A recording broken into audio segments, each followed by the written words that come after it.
दोस्तों यशराज बैनर पठान और tiger 3 movie को एक साथ 2022 में रिलीज करने का प्लान कर रहे हैं। सलमान खान की टाइगर 3 की स्टोरी को पठान की स्टोरी से कनेक्ट किया जाएगा, इसलिए पठान पार्ट 2 की कहानी शुरू होती है टर्की से।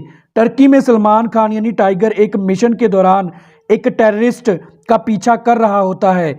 जैसे ही टाइगर उस टेररिस्ट जिसका नाम कासिम हुसैन होता है को पकड़ने लगता है, तभी वहां टेररिस्ट कासिम हुसैन के आदमी टाइगर पर हमला कर देते हैं। तब एंट्री होती है शाहरुख खान यानी पठान की। पठान टाइगर की मदद के लिए वहां आ जाता है। अब पठान और टाइगर दोनों मिलकर टेररिस्ट का मुकाबला करते हैं और फाइनली टाइगर पठान की मदद से टेररिस्ट कासिम हुसैन को पकड़ लेता है। पठान टाइगर से कहता है कि पिछली बार तुमने मेरी मदद की थी और मैंने तुम्हारे उस एहसान का बदला चुका दिया है।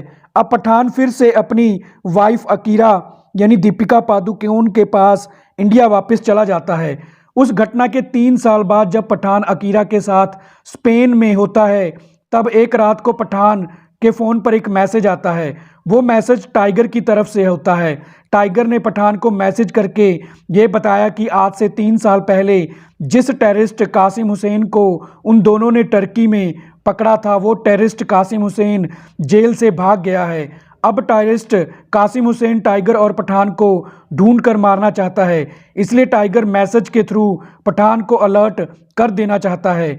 अभी पठान टाइगर का ये मैसेज पढ़ ही रहा होता है, तभी एक जोरदार ब्लास्ट होता है और पठान जो उस समय अकीरा के साथ अपने घर पर होता है का घर उस ब्लास्ट में उड़ जाता है। उस ब्लास्ट में पठान तो सिर्फ घायल होता है, लेकिन अकीरा उस ब्लास्ट में मर जाती है। अब पठान को हॉस्पिटल में एडमिट कर दिया जाता है और 3 महीने बाद पठान ठीक होकर हॉस्पिटल से बाहर आता है। अब पठान की लाइफ का एक ही मकसद है, अपनी वाइफ के कातिल कासिम हुसैन को मारना।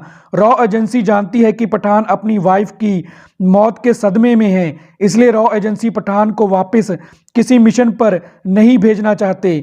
लेकिन पठान बिना किसी को कुछ बताए खुद अपनी वाइफ के कातिल कासिम हुसैन को मारने का प्लान बनाने लग जाता है।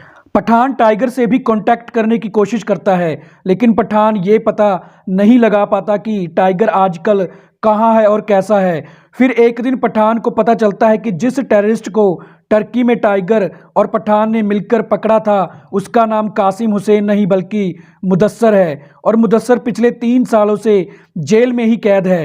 अब पठान को कुछ समझ में नहीं आ रहा होता, क्योंकि टाइगर ने पठान को मैसेज करके ये बताया था कि कासिम हुसैन नाम के जिस टेररिस्ट को उन दोनों ने मिलकर टर्की में पकड़ा था, वो जेल से भाग गया है, जबकि जेल में कैद उस टेररिस्ट का नाम मुदस्सर है और मुदस्सर अभी भी जेल में बंद है। इसके अलावा ये कोई नहीं जानता कि अब टाइगर कहाँ है और टेररिस्ट कासिम हुसैन कौन है जिसने पठान के घर ब्लास्ट करवाया था। अब पठान अच्छी तरह से ये भी नहीं जानता कि उसके घर पर ब्लास्ट करवाने वाला असली टेररिस्ट कौन है। आखिरकार पठान को पता चल जाता है कि टेररिस्ट कासिम हुसैन बगदाद में है। पठान अब कासिम हुसैन को पकड़ने बगदाद चला जाता है।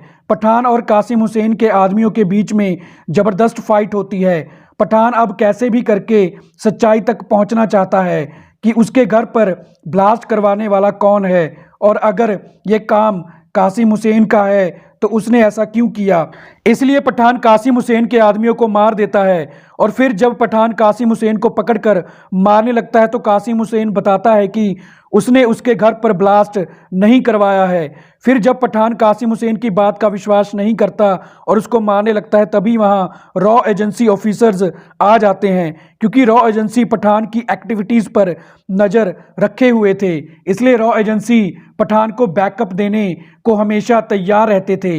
इसलिए जब रॉ एजेंसी ऑफिसर्स को पता चला कि पठान कासिम हुसैन को पकड़ने बगदाद जा रहा है, तो रॉ एजेंसी ऑफिसर्स भी बगदाद पठान की मदद करने वहां पहुंच गए। अब रॉ एजेंसी कासिम हुसैन को गिरफ्तार कर लेते हैं, लेकिन पठान अभी भी ये नहीं जान पाता कि उसके घर पर ब्लास्ट किसने करवाया था और अकीरा को मारने वाला कौन है। एक बार फिर से पठान के फ़ोन पर एक मैसेज आता है जिसको पढ़कर पठान फिर से किसी को पकड़ने मिशन पर निकल पड़ता है। तो दोस्तों उस मैसेज में क्या था और क्या टाइगर ने ही पठान के घर पर ब्लास्ट करवाया था? टाइगर ने पठान से कासिम हुसैन के बारे में झूठ क्यों बोला? इन सब सवालों का जवाब हम आपको सलमान खान की टाइगर 3 मूवी की फैन थ्योरी में बताएंगे। तो हमारी आज की वीडियो को पूरा देखने के लिए आपका थैंक्स।